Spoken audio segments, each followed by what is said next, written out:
Hey there guys, welcome back to another video. In today's video, we're going to unbox the iPhone 16 Pro Max in natural titanium. Now I went with the 256 gig model, and that one starts at $11.99. You can also get 512 gigs of storage or 1 terabyte of storage. You also have 4 different color choices. You have desert titanium, which is the new color, natural titanium, which is what I have here, white titanium, and black titanium. And taking a look at the box before we open it up here, you can see we have this really nice wallpaper. We do appear to have thinner bezels, and we do have an increase in screen size this year from 6.7 with the 15 Pro Max to 6.9 inches for the 16 Pro Max. And on the side we have silver lettering for the iPhone and silver Apple logo on the bottom and top. All right, let's go ahead and pull the strip here.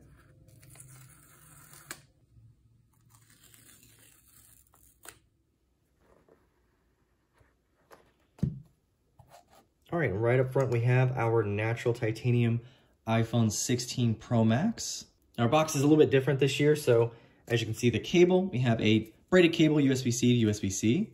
And then of course we have our documentation. Now this year we actually do not get an Apple sticker, so if you were used to getting those, you do not get that any longer. But we do again have the little documentation that tells us that we can no longer use a physical SIM card and you can only use eSIM. So, and that's the United States. So if you have any iPhone outside of the United States, you still get a physical SIM, but we just don't get it. And taking a look at the back of our iPhone 16 Pro Max, you can see that the natural titanium color looks really, really nice. Have the Apple logo and our camera modules here. Now, of course, the big change last year was the change from stainless steel to titanium. So, of course, again, we do have that here. Now, the big change for this year is we have a new camera button, where we formerly used to have a 5G window.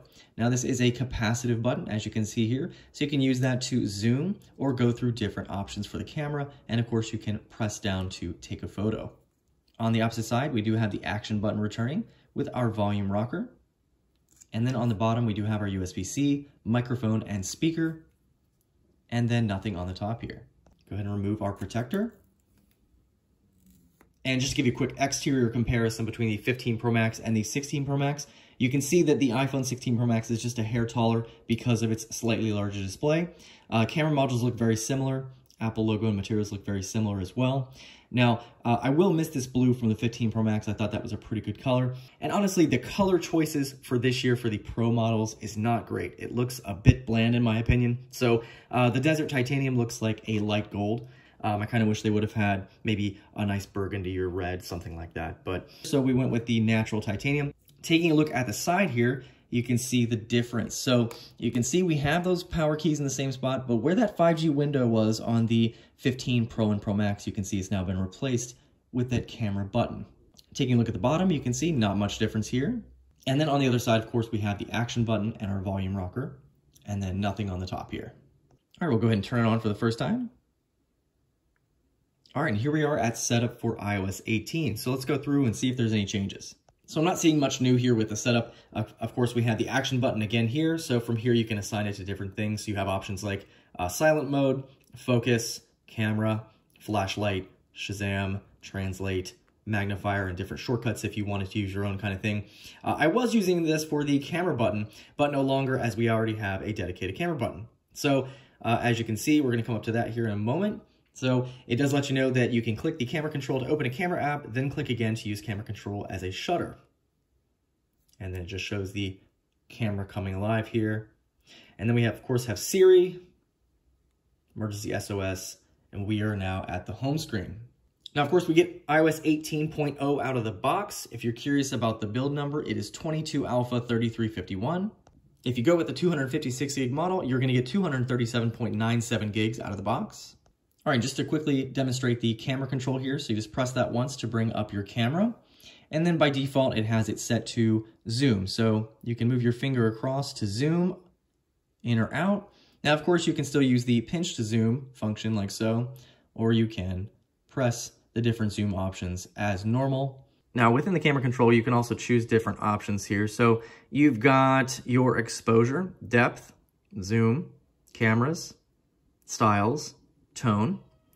So for example, if we choose that, you can switch between the different lenses like so, and it does appear that it will retain the choice when you go back to it. So if you close out and go back in, when you go to use the camera control again, it actually retains what you've previously chosen. So if you want to choose between those different options, you can do that. So that's pretty nice. Now, there are some additional settings for the camera control, as you can see in here.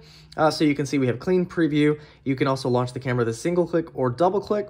And you can also choose from 4 different things here. So you can have the camera launch, code scanner, magnifier, or none. So say you want to use the action button for your camera button, you can change this to either the code scanner or magnifier. So for example, if we choose the code scanner, press that once, brings it up, you can scan a QR code. And you also have a nice flashlight button as well, so if you need to light it up, you can.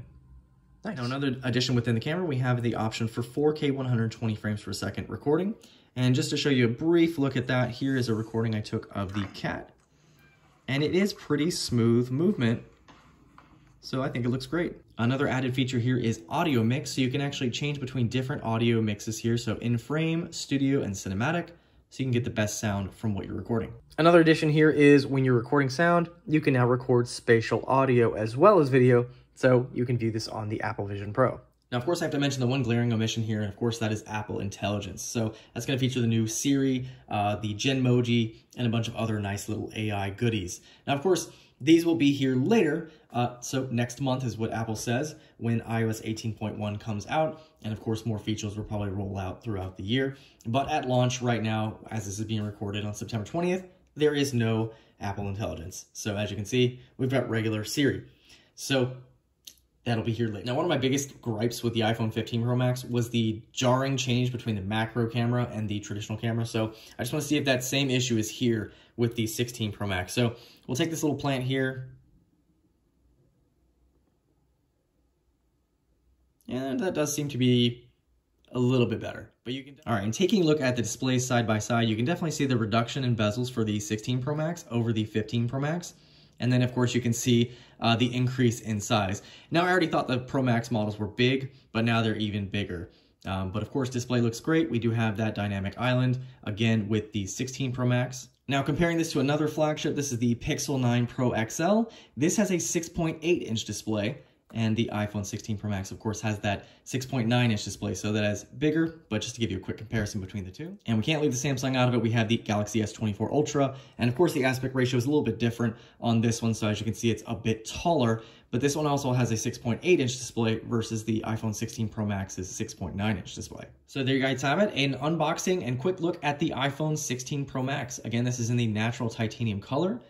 And I do think it's a decent upgrade, but if you're coming from a 15 Pro or Pro Max, I would probably keep that one, and maybe even the 14 Pro and Pro Max. But if you really want the AI stuff, you're going to have to go with this, and it is a little bit bigger of a phone. So it's a decent upgrade, but honestly, I don't think it's one of those, oh yeah, I need to upgrade kind of years, but still absolutely beautiful. If you guys have any questions or comments on it, feel free to leave them down below, and I'll see you guys in the next one.